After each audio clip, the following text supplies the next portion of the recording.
August 31st, Sunday, Luke 14, 1, 7 to 14. Donald Francis Shula was an American professional football player who served as a head coach in the National Football League in Miami.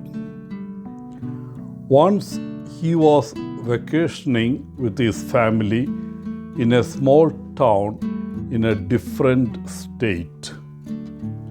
One afternoon, when it was raining, they decided to go for a matinee movie in the town's only theater.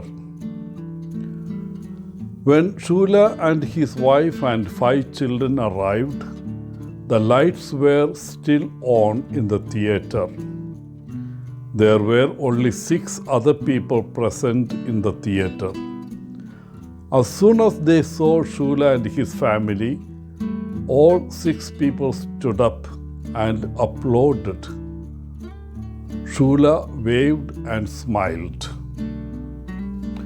As they sat down, he turned to his wife and said, "We are hundreds of miles away from home, and they are giving me a standing ovation. See how they have recognized me even in this part of the country." Then a man came up to shake Shula's hand. Shula beamed and said, "How did you recognize me?" The man replied, "Mister, I don't know who you are. All I know is that just before you and your family walked in, the theater manager told us that unless 4 more people showed up, we wouldn't have a movie today." This story clarifies the teaching of Jesus in today's gospel, namely, that our Christian commitment calls us to be humble people. What does it mean to be humble? Does it mean to put ourselves down? Does it mean to think little of ourselves? Does it mean to deny our true worth or belittle it? Not at all. Humility is something far more profound and far more beautiful than that. Humility isn't thinking little of ourselves. It is not thinking of ourselves at all.